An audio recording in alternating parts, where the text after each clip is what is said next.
Let me go ahead and outline this video before we get started. This video right here is going to include some updates at the very end, so make sure you guys stick around. It's updates about the channel at large, and it's also updates about the two original videos that were scheduled, so please stick around. We're going to be talking about our hockey player saying no to the Pride Night. We're going to be talking about that, but we're also going to be talking about the NHL as a whole. So make sure you guys stick around for the full video, and let's go ahead and get into this. We have ourselves a hockey player who has said no to the Pride fiasco.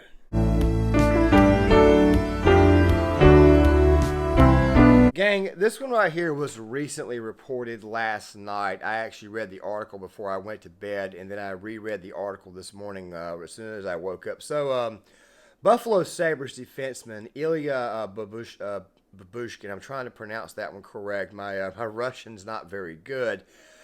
He chose not to do the warm-ups on Pride Night. Now, guys, I've been talking about this for a while because a lot of people have been saying no to this, and of course, the people I'm talking about, of course, are hockey players. And I have said that not only would you alienate your fans with this stuff, but you would also alienate the players themselves. Now, Ilya, of course, is citing the recent propaganda law in Russia. Of course, he is Russian. And I have said that the NHL, with it being the more international, a much more international body of players, that culture would obviously be an issue. Obviously, me being a guy who's not exactly okay with the woke and is not exactly okay with the whole Pride stuff, because I think you're pandering to a section of the audience that really is non-existent.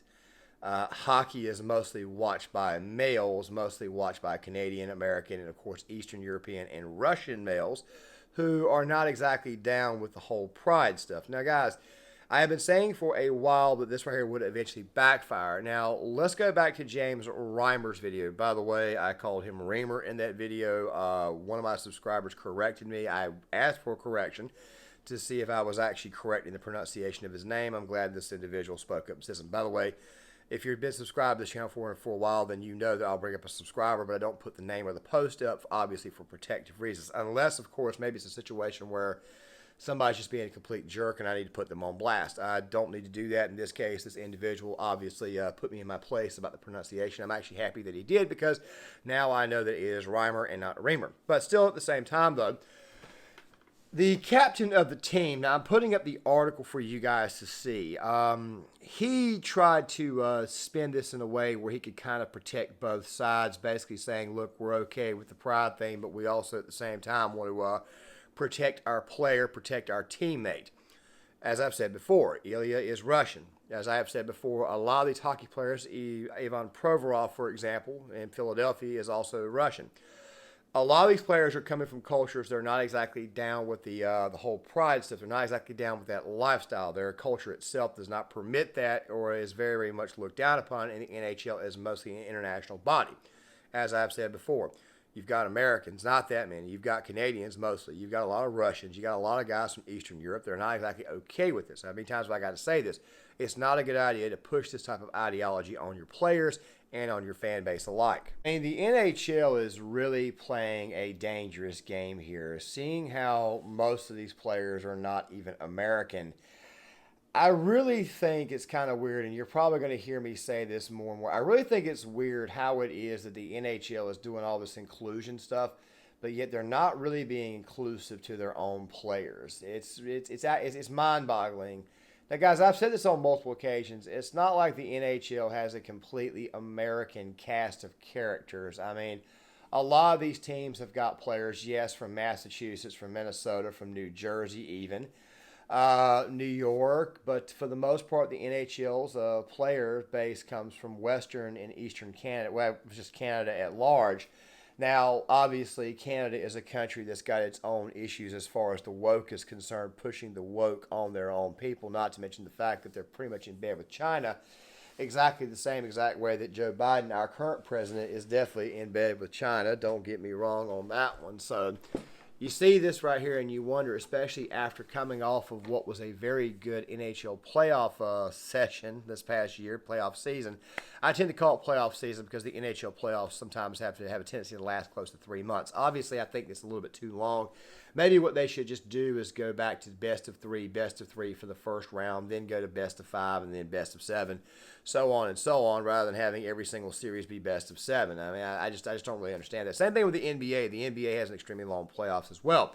But the thing that I really don't understand here is that why in the world are you interested in alienating the players themselves? Like I said, some of the better players come from Russia. Some of the better players come from the Nordic nations, of course, Sweden, Finland, and Norway. Why are you doing this?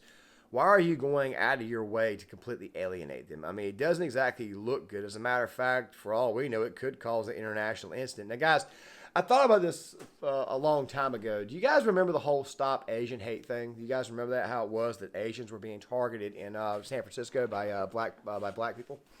Well, it seems a little bit crazy, but I was thinking maybe it's possible that a country like China, who, by the way, did in fact try to use BLM against us during that session in China where Secretary of State Anthony Blinken was forced to bend over and get swabbed up the ass. I just figured I would throw that out there.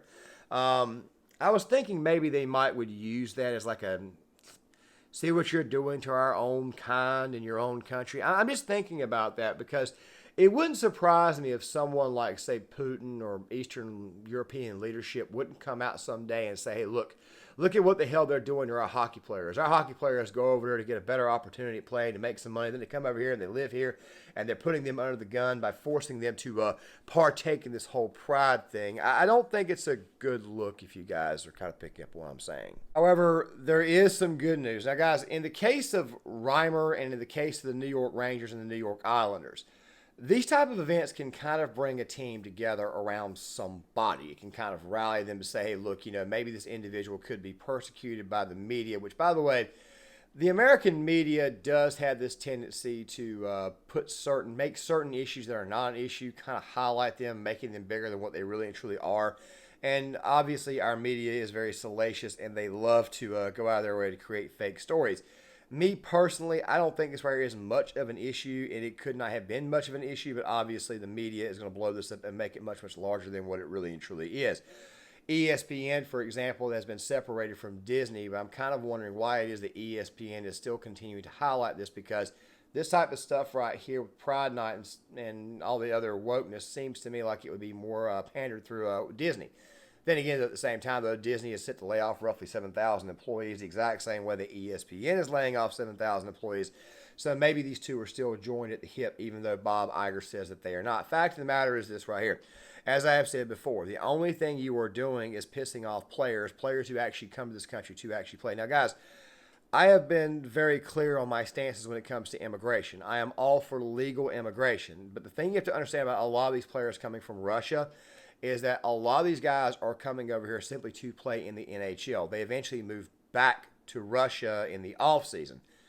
I don't think that Ilya, a lot like Ivan Provorov and like a lot of Russian and Eastern European players, I don't think they want to go back home and face what could be a literal firing squad when they get there. This is actually being extremely inconsiderate. You see, I find that these people, when they talk about inclusion, I find these people to be absolutely hypocritical. You talk about including certain people within the country, but then you turn right back around. And, of course, the left, they used to say, look, we need to be more inclusive to those of a certain skin color. I'm not talking about black people. I'm talking about Muslims. We need to be a little bit more inclusive when it comes to black folks. We need to be a little bit more inclusive when it comes to trans. We need to be a little bit more inclusive when it comes to gays. But then they turn right back around and alienate other members of the audience, and they alienate other members who may be of a certain, country, certain nationality, maybe possibly European. I mean, I would really love to see what happens when a black NHL player, of which there are a few, I would really love to see what happens when they decide to put this guy on blast for not wearing the Pride jersey. I would really love to see that.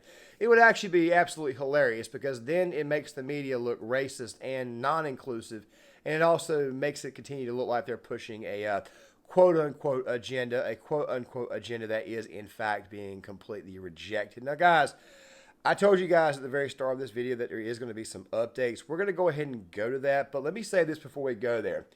This whole notion of Pride Night is beginning to backfire on the NHL, and it's sad to see, especially after having such a great playoffs with very high ratings. And now that they're back on television a little bit more regularly on ESPN and NBC Sports, It really pains me to see an organization that is about to take off suddenly get killed before it can even launch. That right there is my final thought on this issue. With that there being said, let's go ahead and get to the updates. I'm guessing some of you guys didn't see the previous video where I included some updates. Of course, that would be the video that I did on the podcast, the Lotus Eaters. That video will be included in the description box. This video here, by the way. Actually, no, it's going to be in the comment section. My bad. Just some very, very quick updates. I had 2 videos scheduled for today. One of them was the reaction amongst the left. Why is it they're blaming the right for what happened in Nashville? However, some more things have came up, and we're also waiting on this manifesto. So what I'm going to be doing is turning that into a bit of a lengthy, long project. I hope to have it out on Thursday or Friday, depending on whenever this individual's manifesto comes out. And the video on the incoming crisis involving men, that video, which, by the way, was originally released, supposed to be released on Wednesday, had to be pulled, which, by the way, was today, due to a couple of things that could have gotten me in trouble for copyright. That video is probably going to be released on Friday.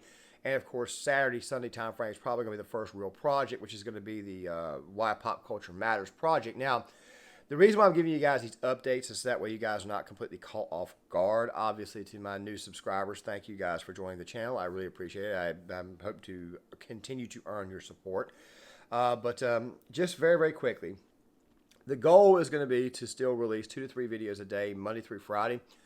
We may take a day off Saturday or Sunday. Every now and again, there may be 2 projects. Wherever I'm working on, I'm trying to make the videos much more longer form and much more detailed as far as overall scope. And, of course, that means also higher definition as well. There will be a video posted a short time of prepping explaining that what I'm going to be doing is coming back to that channel next week as far as posting on both channels. Obviously, things have happened, but now I can kind of balance things out a little bit better. I'm pretty sure you guys know where I'm going with this. The idea, of course, is still to have 2 channels. The idea, of course, is actually still have more, but we'll talk about that at a later date. Obviously, more for different purposes, different types of topics. But with that right there being said, guys, make sure you guys hit the like button, subscribe, share the video south in the comment section. This video here will be coming out along with my response to the whole Pearly Things apology. These 2 videos will be all that will be out today, but make sure you guys watch them both, and I will see you guys later.